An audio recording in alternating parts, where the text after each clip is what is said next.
আমরা মারা গেলেই তো সবকিছু শেষ, তাই না? হ্যাঁ, কবর দিলেই তো শেষ, আর কোনো জান্নাতও নেই, জাহান্নামও নেই। কোরআন এবং হাদিস এটা সম্পূর্ণ মিথ্যা। এটা সম্পূর্ণ কি? মিথ্যা। কথা বলেন, জবাব দেন, সবাই জবাব দেন। কোরআন এবং হাদিস সম্পূর্ণ মিথ্যা। হ্যাঁ, কে বলছে সত্য? যদি সত্যই হতো তাহলে আজকে ফজরের কাতারে কেন খালি? জোহরের কাতারে কেন মানুষ নাই? আসরের কাতারে কেন মানুষ নাই? মসজিদ কেন খালি? কোরআন হাদিস কে বলছে সত্য? আপনি আজ থেকে আপনার বুকে সাইনবোর্ড লাগাইবেন, পিছনে সাইনবোর্ড লাগাইবেন, কোরআন এবং হাদিস আমি মানি না, ও সম্পূর্ণ মিথ্যা, মুহাম্মদ মিথ্যা, আল্লাহ মিথ্যা, ফেরেশতা মিথ্যা, যা বলেছে কোরআনে সবকিছু মিথ্যা। এই সাইনবোর্ড লাগাইবেন আজকে থেকে, সবাই সবাই সাইনবোর্ড লাগাইবেন।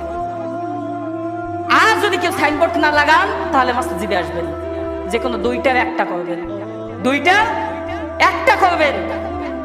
আপনার বয়স 60 হয়েছে, আপনার বয়স 65 হয়েছে, আপনার বয়স 50+ হয়েছে, কিন্তু আজও আপনি মসজিদ মুখী হইতেছেন না। আজও আপনি আল্লাহ তাআলার দিকে ধাবিত হচ্ছেন না, আল্লাহ তাআলার আদেশগুলোকে মান্য করতেছেন না। আজও আপনি চায়ের দোকানে বসে 3 মাথা এক জায়গায় করে এরপরে টিভি দেখতেছেন। কি মিথ্যা কথা বললাম?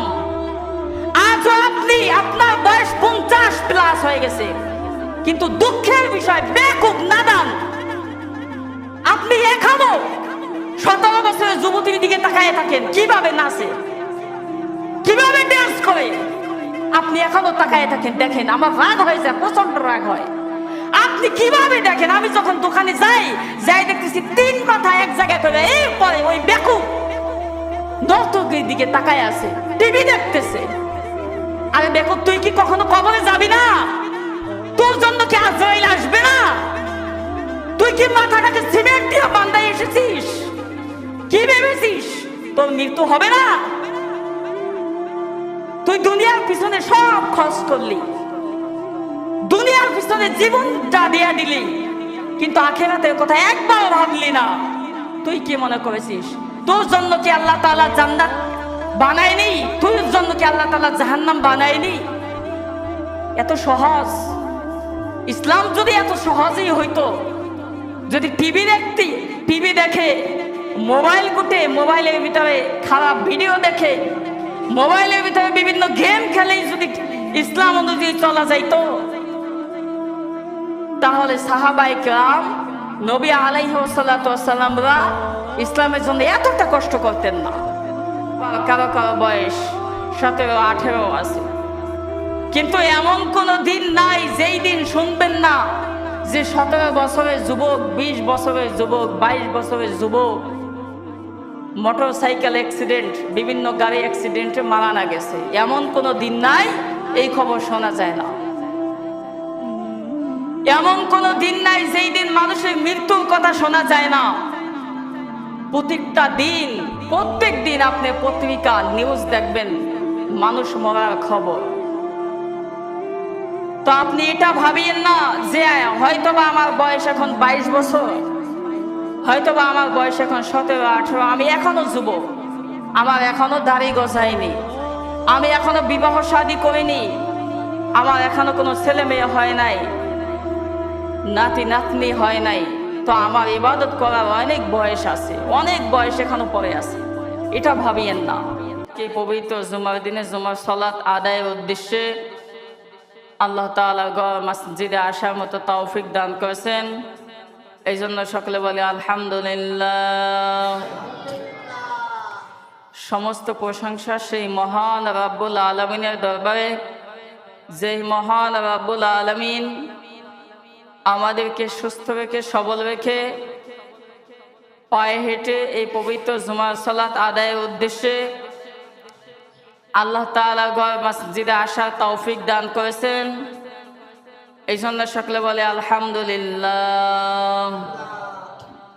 প্রিয় হাজরিন, আল্লাহ পাক রব্বুল আলামিন আমাদেরকে যখন যে অবস্থায় রাখে সে অবস্থায় আল্লাহ তাআলা প্রশংসা করা উচিত। কেননা আল্লাহ পাক রব্বুল আলামিনের নেয়ামতের শুকরিয়া যদি কোনো বান্দা তার জীবনের শুরু থেকে নিয়ে শেষ পর্যন্ত করতে থাকে, তাও আল্লাহ পাক রব্বুল আলামিনের একটা নেয়ামতের শুকরিয়া আদায় করাও সম্ভব হবে না। সুবহানাল্লাহ। এই জন্য আমাদের সকলের উচিত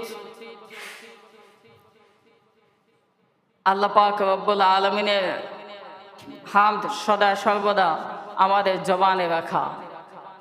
আল্লাহ তাআলা আমাদের সবাইকে সেই তৌফিক দান করো। প্রিয় হাজিরিন, বয়ান শুনতে শুনতে আমরা সকলেই অভ্যস্ত হয়ে গেছি। এমন অভ্যস্ত হয়ে গেছি আমাদের কাছে মনে হয় এটা একটা বয়ান, কিন্তু এখান থেকে যে কিছু শিক্ষণীয় আছে, শেখার কিছু বিষয় আছে, সেদিকে আমরা লক্ষ্য করি না।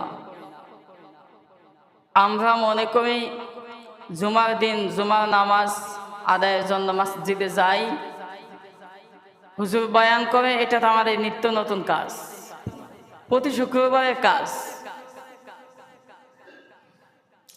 আমরা শুধু এটাই মনে করি, শুক্রবার মানেই একটু আগে আগে যাওয়া, জুমার দিন ইমাম সাহেব বয়ান করবে, বয়ান শ্রবণ করা, জুমার নামাজ পড়া, জুমার শেষে জিলাপি দিলে জিলাপি খাওয়া, গজা দিলে গজা খাওয়া, এই পর্যন্তই শেষ। আমরা এটাই মনে করি, তাই না? কিন্তু আসলে না।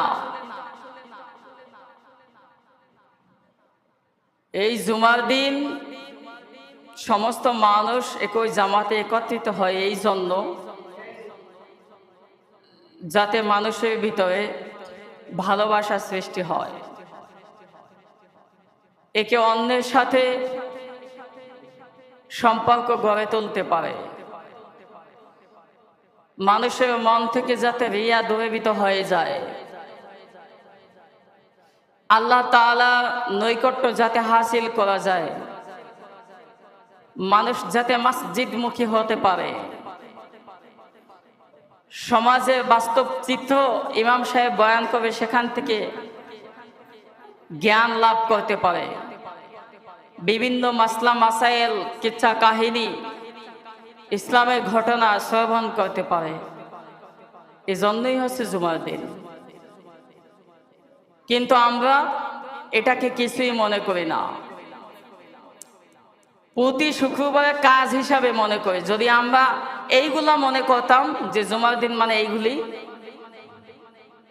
তবে হয়তোবা আমরা ইসলাম সম্পর্কে জানতে পারতাম, ইসলাম অনুযায়ী আমল করতে পারতাম। আল্লাহ তাআলা আমাদের সবাইকে সেই তৌফিক দান করুন। সকলে বলেন আমিন। প্রিয় হাজিরিন, ইসলামের ঘটনা কিচ্ছা কাহিনী শুনতে শুনতে, বিভিন্ন ওয়াজ নসিহত শুনতে শুনতে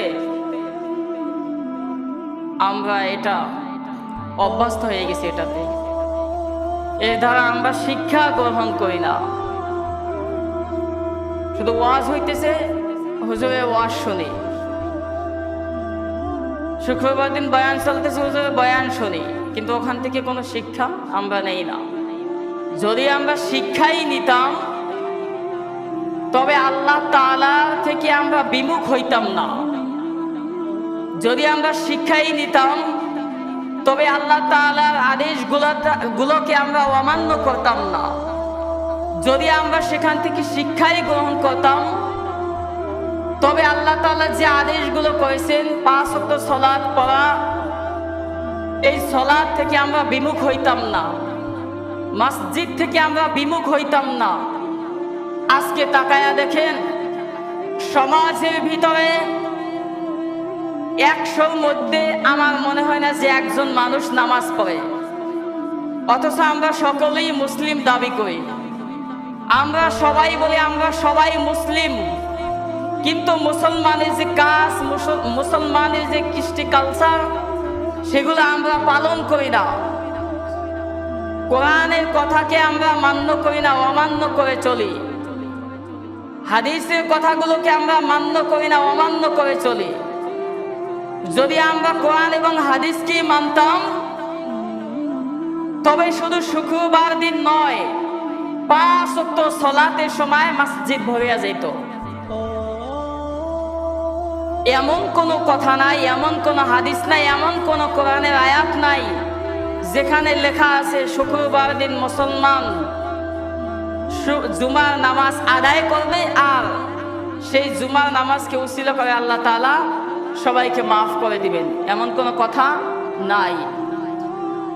কিন্তু আমাদের সমাজে দেখা যায় শুধু শুক্রবার হলেই আমরা মনে করি শুক্রবার দিন জুমার নামাজ, অতএব আমি মুসলমানের ঘরে জন্ম নিয়েছি, আমার উপর জুমার নামাজ ফরজ, আমি জুমার নামাজে যাই। কিন্তু 5 ওয়াক্ত সালাত যে আমাদের উপর ফরজ সেদিকে আমরা খেয়াল করি না। প্রিয় হাজরিন, শুধু জুমার নামাজই নয়, 5 ওয়াক্ত সালাত আমাদের জন্য আল্লাহ তাআলা ফরজ করে দিয়েছেন এবং এই 5 ওয়াক্ত সালাত আমাদের আদায় করা উচিত। কেননা আমরা মুসলিম হয়েছি, আমরা কতই না সৌভাগ্যবান। অন্যান্য নবীরা দাবি করেছিলেন শেষ নবী উম্মত হওয়ার জন্য আল্লাহ তাআলার কাছে চিঠি পাঠাইছেন। এমনও নবী আছে যারা আল্লাহ তাআলার কাছে আবেদন জানাইছেন যে হে আল্লাহ, আপনি আমাকে নবী নয় বরং শেষ নবী উম্মত হিসাবে ঘোষণা করে দেন। সুবহানাল্লাহ। কিন্তু প্রিয় হাজিরিন, আমরা কেউই আল্লাহ তাআলার কাছে কোনো দরখাস্ত জানাই নাই, আমরা কেউই আল্লাহ তাআলার কাছে ফরিয়াদ করি নাই যে হে আল্লাহ, আপনি আমাকে শেষ নবী উম্মত বানাই দেন। আমরা সবাই সৌভাগ্যবান যে আল্লাহ তাআলা আমাদেরকে শেষ নবী উম্মত হিসাবে পাঠিয়েছেন, এই জন্য আমরা সকলেই সৌভাগ্যবান। কিন্তু আমরা এই শেষ নবী উম্মত হইয়াও, এত ভাগ্যবান ব্যক্তি হইয়াও আল্লাহ তাআলার আদেশগুলো পালন করি না। আল্লাহ তাআলা যে আমাদেরকে ভালোবাসে, সেই আল্লাহ তাআলার ভালোবাসার মর্ম আমরা বুঝি না। আমরা আল্লাহ তাআলা থেকে বিমুখ হয়ে গেছি। আজকে তাকায় দেখেন সমাজের ভিতরে আমরা সবাই একটা জিনিস নিয়ে পড়ে আছি, সেটা হচ্ছে একে অন্যের গীবত। গীবত চর্চা করতে আমাদের কাছে খুবই ভালো লাগে, কিন্তু আল্লাহ তাআলার ইবাদত করতে ভালো লাগে না, ইবাদতে কোনো মন বসে না। মসজিদের সাথে আমাদের দিলটা লেগে নাই, মসজিদে আসতেই মন চায় না, আমাদের সদা সর্বদা মন চায় আমরা খারাপ কাজ করে বেড়াই। আমাদের মন চায় আমরা দুনিয়াবী সমস্ত চিন্তা ভাবনা নিয়ে পড়ে থাকি। প্রিয় হাজিরিন, শুধু একটু চিন্তা করেন, আজকে বয়ান নয়, শুধু একটু চিন্তা করেন মনোযোগ দিয়ে। আপনারা কেউ কথা বলবেন না।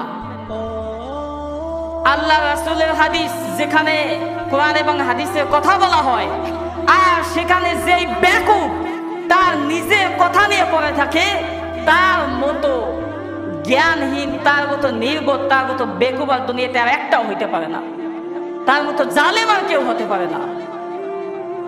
সপ্তাহের ভিতরে একটা দিন আসে না, আইসা পুটুর পুটুর পুটুর পুটুর, আপনি আর একজনের সাথে পুটুর পুটুর করেন, হ্যাঁ আরো 3 জন তাকাই থাকে। তাইলে কি আপনার কারণে আরো 2 জনের খেয়াল আপনি বয়ান থেকে সরাই নিছেন, এর জন্য কাল কিয়ামতের দিন আপনি দায়ী থাকবেন? হয়তো এমনও হতে পারে আজকের এই বয়ান থেকে তার হেদায়েত হইতে পারে, কিন্তু আপনার জ্বালাই তো সে অতিষ্ঠ, সে বয়ান কিভাবে শুনবে? তো এই জন্য শুক্রবার দিন আসেন, সবাই মনোযোগ দিয়ে কি বলে সেটা শোনার চেষ্টা করবেন, অন্য কোনো চিন্তা নয়, অন্য কোনো ভাবনা নয়। শুধু একটু চিন্তা করেন, আমরা যেই দুনিয়ার পিছনে পড়ে আছি, যেই দুনিয়া নিয়ে সদা সর্বদা আমাদের চিন্তা ভাবনা, লোভ লালসা, কিন্তু মরার পরে সেই দুনিয়া আমাকে কবরস্থ করে দেয়, মাটি চাপা দিয়ে দেয়। যেই ছেলে সন্তান যাদের জন্য আমরা আমাদের জীবনকে উৎসর্গ করে দিয়েছি, আমাদের জীবনের সর্বোচ্চ সময় আমরা সম্পদ অর্জনের পিছনে দিয়েছি, আর সেই সম্পদ আমি মারা যাওয়ার পরে আমার সবরে সানি তো দূরের কথা, সবরে সানির কথাও ভাবে না। আমার সেই সন্তানরা সেই সম্পদ বন্টনের আশায় পড়ে থাকে, কখন সম্পদ বন্টন করবে, কে কতটুকু দিলে ভালো হয়, কারে কতটুকু দিলে ভালো হয়, কে কতটুকু পাবে, কোর্ট কাছারি নিয়ে ব্যস্ত থাকে। তো কোন দুনিয়ার পিছনে পড়ে আছেন? আপনি কি কখনো দেখেন নাই মানুষ মারা যেতে? আপনি কি কখনো দেখেন নাই দুনিয়ার বুক থেকে কত সম্পদশালীরা চলে গেছে? আপনি কি কখনো দেখেন নাই দুনিয়াতে বড় বড় দালান করেছে এবং সেই দালানকে ছেড়ে, এত কষ্টের টাকার দালানকে ছেড়ে যে 3.5 হাত মাটির নিচে ঘুমায় আছে? এইগুলো কি আপনাদের চোখে বাজে নাই? আপনারা কি দেখেন নাই? নাকি এমন কিছু দেখেছেন যে দুনিয়াতে যে সম্পদ অর্জন করেছি, যাওয়ার সময়, কবরে যাওয়ার সময় আমার সেই সম্পদের কিছু একটা হিচ্ছা, কিছু একটা অংশ আমার সাথে আমার কবরে কবরস্থ করে দিছে? এমনটা দেখেছেন কখনো? কখনো নয়। আপনি যখন মারা যাবেন, আপনাকে খালি হাতে স্বজনরা এই দুনিয়ার বুক থেকে চিরবিদায় জানাবে। হয়তোবা 10 দিন, 5 দিন, 1 মাস, 6 মাস, 1 বছর পর্যন্ত আপনাকে আমাকে মনে রাখবে, কিন্তু তারপরে আর আমাদের কেউ খোঁজ খবর নিবে না। এত সম্পদ দুনিয়াতে রেখে গেছেন, সেই সম্পদ হয়তোবা আমাদের সন্তানরা বক্ষণ করবে, কিন্তু আমাদেরকে কেউই মনে রাখবে না। প্রিয় হাজরিন, এই জন্য শুধু এতটুকুই বলি যে একটু চিন্তা ভাবনাটা ঘুরাইয়া দেন, একটু চিন্তা করে দেখেন। আরে আপনার বয়স তো 60 হয়েছে, আপনার বয়স তো 65 হয়েছে, আপনার বয়স আবার কারো কারো বয়স 17-18 আছে, কিন্তু এমন কোনো দিন নাই যেই দিন শুনবেন না যে 17 বছরের যুবক, 20 বছরের যুবক, 22 বছরের যুবক মোটর সাইকেল অ্যাক্সিডেন্ট, বিভিন্ন গাড়ি অ্যাক্সিডেন্টে মারা না গেছে। এমন কোনো দিন নাই এই খবর শোনা যায় না। এমন কোনো দিন নাই যেই দিন মানুষের মৃত্যুর কথা শোনা যায় না। প্রত্যেকটা দিন, প্রত্যেক দিন আপনি পত্রিকা নিউজ দেখবেন মানুষ মরার খবর।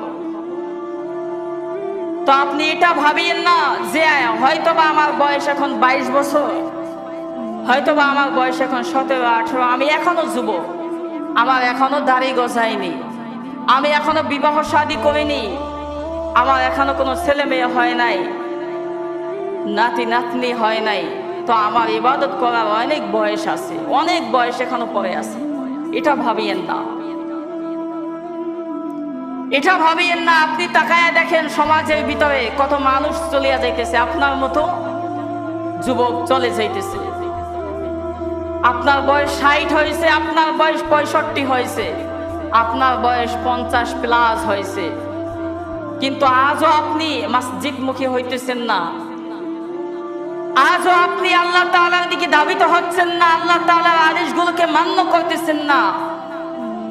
আজও আপনি চায়ের দোকানে বসে 3 মাথা এক জায়গায় করে এরপরে টিভি দেখতেছেন। কি মিথ্যা কথা বললাম? আজও আপনি, আপনার বয়স 50+ হয়ে গেছে, কিন্তু দুঃখের বিষয়, বেকুব নাদান, আপনি এখনো 17 বছরের যুবতীর দিকে তাকায় থাকেন, কিভাবে নাচে, কিভাবে ডান্স করে, আপনি এখনো তাকায় থাকেন। দেখেন, আমার রাগ হয়ে যায়, প্রচন্ড রাগ হয়। আপনি কিভাবে দেখেন? আমি যখন দোকানে যাই দেখতেছি 3 মাথা এক জায়গায় করে এরপরে ওই বেকুব নর্তকীর দিকে তাকায় আছে, টিভি দেখতেছে। আরে বেকুব, তুই কি কখনো কবরে যাবি না? তোর জন্য কি আজরাইল আসবে না? তুই কি মাথাটাকে সিমেন্ট দিয়ে বান্ধাই এসেছিস? কি ভেবেছিস তোর মৃত্যু হবে না?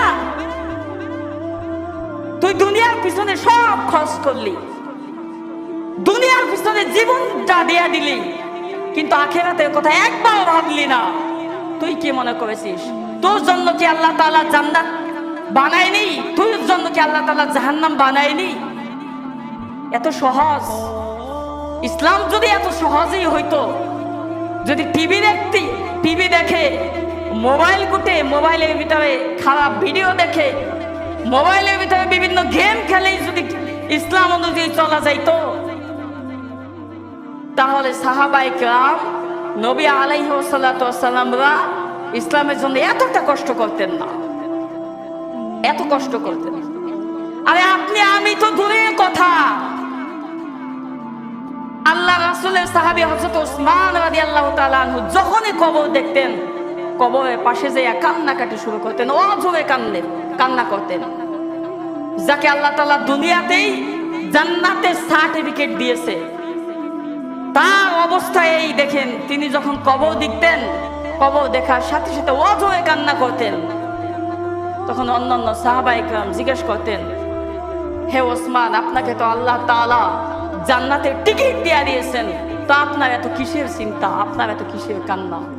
তখন হযরত ওসমান রাদিয়াল্লাহু তাআলা আনহু তাদেরকে উত্তর দিতেন, যাবে আমি ওসমান যখন মরে যাব, আমি ওসমানের যখন রূহটা আমার ভিতর থেকে চলে যাবে, তখন তোমরা মিলেই, আমার স্বজনরা মিলেই আমাকে এই অন্ধকার কবরে কবরস্থ করবা। আর পরকালের প্রথম ঘাঁটি হচ্ছে এই অন্ধকার কবর।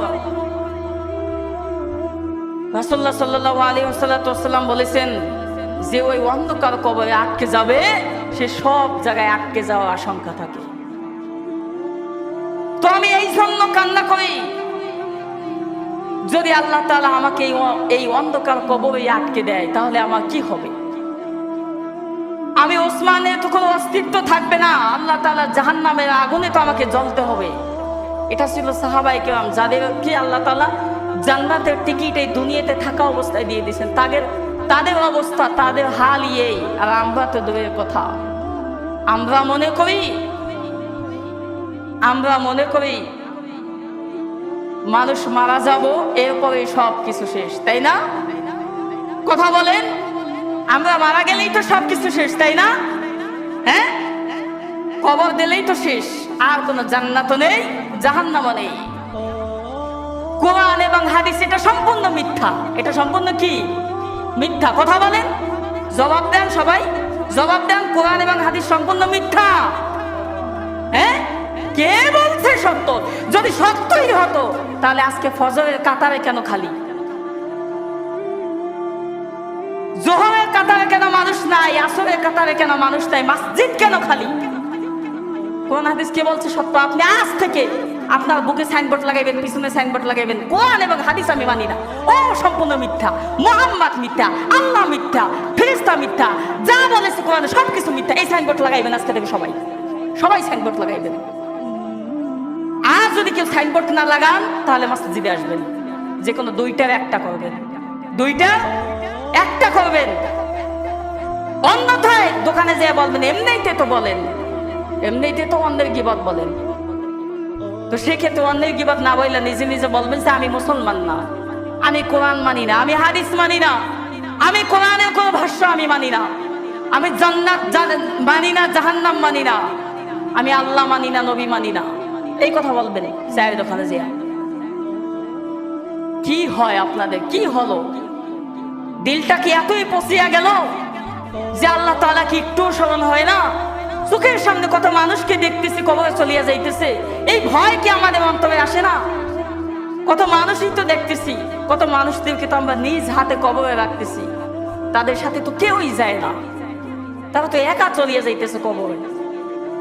এই খেয়ালটা কি আপনাদের মধ্যে আসে না যে আমরা তো একদিন এদের মতোই দুনিয়া ছেড়ে অন্ধকার কবরে চলে যাব? এই খেয়ালটা কি আসে না? এই চিন্তা কি একটু করেন না? এখনো সেই গীবত নিয়ে পড়ে আছেন, এখনো সে মানুষের দুর্নাম নিয়ে পড়ে আছেন, কিন্তু মসজিদে আসার কোনো খোঁজ নাই। আবার অনেকে বলে যে হুজুরদের মধ্যে ভেজালাম ভেজামুখী আছে না, কথা কয় না, আছে না? নামাজি পড়ে না, কয় এক হুজুর কয় এই, আর এক হুজুর কয় ওইয়া। আমরা সাধারণ জনগণ কই যাও, আমরা ঘরে ঘুমো মুতাই ভালো। আরে বেকুবের দল স্পষ্টভাবে শুনে রাখেন ব্যর্থহীন ভাষায় আমি চ্যালেঞ্জ করে বললাম, এমন কোন হুজুর নাই যে ফরজের ব্যাপারে দ্বিমত করেছে। শুনছেন কাউকে কোন হুজুরকে বলেছেন ফরজের ব্যাপারে দ্বিমত করতে? শুনেছেন কখনো? পাঁচ ওয়াক্ত সালাত যে ফরজ প্রত্যেকটা মানুষের উপর, এটা কি কখনো শুনেছেন কোন হুজুরদের মুখে শুনতে যে পাঁচ ওয়াক্ত সালাত পড়া লাগবে না কেউ বলছে? হজ করা লাগবে না কেউ বলছে? যাকাত দেওয়া লাগবে না কেউ বলছে? বলে নাই, বলবেও না। ফরজের ব্যাপারে কারো কলম ঠেকানে সাহস নাই, আর কিয়ামত পর্যন্ত সাহস হবেও না। কিন্তু আপনারা সুন্নাত, নফল, মুস্তাহাব নিয়ে পড়ে আছেন। ওগুলা তো আপনার জীবনে না করলেও চলবে, ওগুলো তো আপনার এক্সট্রা। বুঝেন না কেন? ওগুলো তো আপনার এক্সট্রা, নফল মানে এক্সট্রা, অতিরিক্ত। তো বুঝেন না কেন? কবে বুঝ আসবে আমাদের? বুঝ কবে আসবে বলেন? কবে বুঝ আসবে? এখনো কেন বুঝেন না? বয়স তো আমাদের কম হয় নাই। এখনো কেন চায়ের দোকানে বসে আড্ডা মারেন, অথচ মসজিদের মাইকে আজান হইতেছে কিন্তু আপনাদের দিলে সেটা লাগে না? এখনো কেন এই অবস্থা বলেন? কেন এই অবস্থা এখনো? আল্লাহ তাআলা আমাদের সবাইকে হেদায়েত দান করো এবং আমাদের সবাইকে সঠিক ইসলাম বোঝার তৌফিক দান করো। সকলে বলেন আমিন। ওমা তাওফিকু ইল্লা বিল্লাহ। যারা কবলার জুমা সুন্নাত পড়েন নাই তারা পড়েন।